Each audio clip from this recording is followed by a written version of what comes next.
That does not look good at all. Let's Bruce Hawker this afternoon. Thank you for joining us. Obviously, we'll keep a check on what's happening there in Las Vegas because that is very worrying. But while we're just on the United States, we were just seeing that report there. Sorry, Grahame. That's why we've banned automatic and semi-automatics in this country. Yeah, it's a good reminder. That sort of weapon should not be on the streets. You know, you're right. And whether, this is terrorism or something completely different, who knows? But when you hear that, you're right, Grahame, it's a reminder that whatever the situation, terrorism or whatever it is, the fact that we don't have, hopefully, as many of those sort of weapons available, boy, it's a good thing. Let's get back to Donald Trump and the tweets there in relation to what Rex Tillerson's been trying to do while he's in Beijing, some back-channel communications to try and dampen things down with North Korea, Bruce. Then the president tweets he's wasting his time. Wow. I mean, this is incredible. The Secretary of State is responsible to the president.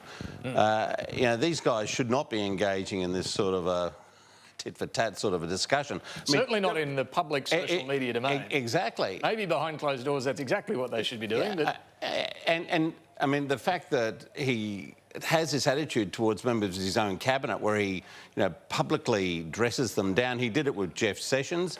He's done it with Rex Tillerson now. It just beggars belief as to why he does this. I mean, if he doesn't like them, sack him. He's got that power. And he's done that before, Grahame. What do you think about this? Is it humiliating for Rex Tillerson, the Secretary of State? Look, I saw it slightly differently. And he's talking to, his negotiator, and he's saying, look, mate, you're probably wasting your time. This bloke's a bit of a duel. But he didn't actually say, don't keep going. No. And I think for all of us, what's important here is that if at least a couple of people on both sides are still talking to each other, at least then we're not aiming at each other. And I think it is important to keep talking because I'm not quite sure either side is going to back off, but I don't think either side has a solution either. Yeah. So, while ever Tillerson's there, I think the rest of us has some hope. And certainly Julie Bishop is still very much hoping that diplomacy works in all of this, as I'm sure we all are, that's a far, far preferable outcome to any sort of military option. Let me turn to some domestic matters. Fairfax newspapers have been reporting over the last couple of days on Larry Anthony. He's a former minister in the Howard government, Grahame. He was, and now he's president, of course, of the National Party, no longer in Parliament. But he also runs, or is the founder and director of, SAS Consulting. Is there a conflict of interest here? He says no, but you guys both know the rules of the road when it comes to this business. What do you think, Grahame? Well, under the rules, he can't lobby. He can advise a company on how to deal with government. What's the difference? But he cannot walk through... I think there's a big difference. Right. One is advising them. He's advising them on strategy and how to deal with government. The other is picking up the phone or walking through the door in Parliament House, talking to all the ministers, talking to the departments. Now, under the rules, Larry cannot talk to his former colleagues in the government. He cannot talk to a departmental official in Canberra about his client. But he can advise them. Right. And Bruce has had this, and so have I. Some of my colleagues have had to resign from senior positions of the Liberal Party because the rules came in that you can either be a lobbyist or a Liberal official or a political official. You can't be both. What do you think about this one, Bruce?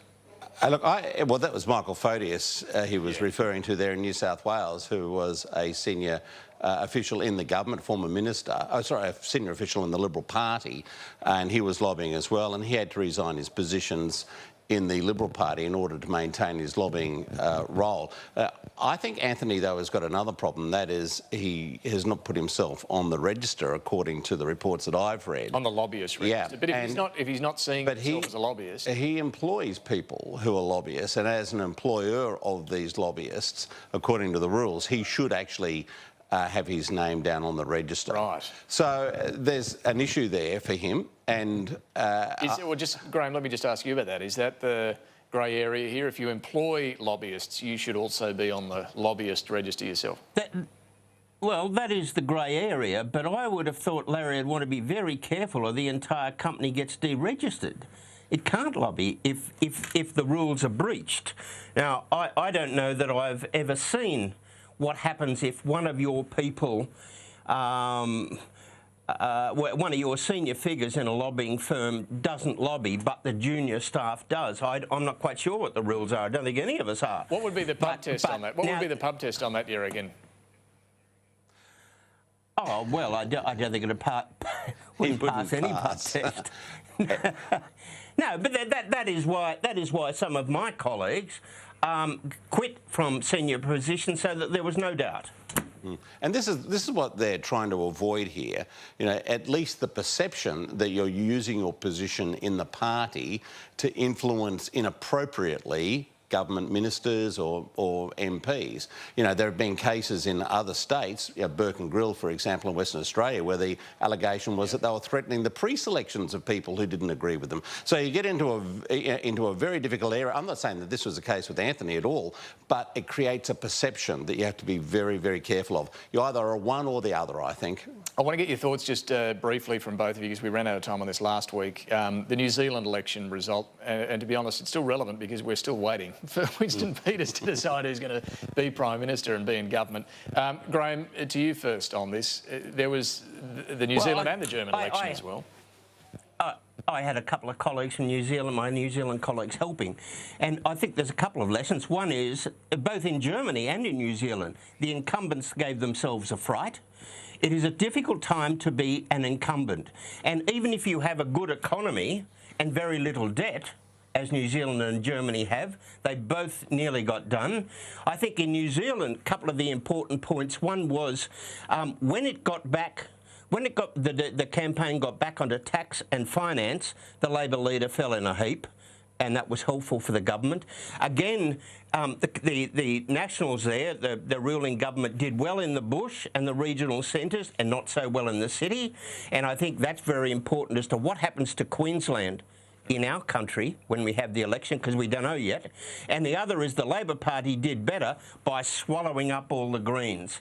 And I think Labor really should be looking at itself. How can it swallow back this Green vote? Well, I have to. Oh, and the other is to make sure you run a half decent campaign. Well, that's true. Yeah. Just quickly, Bruce. Well, I think Labor had to take on the Greens. I mean, the Greens were in all sorts of trouble because of their own internal problems in New Zealand.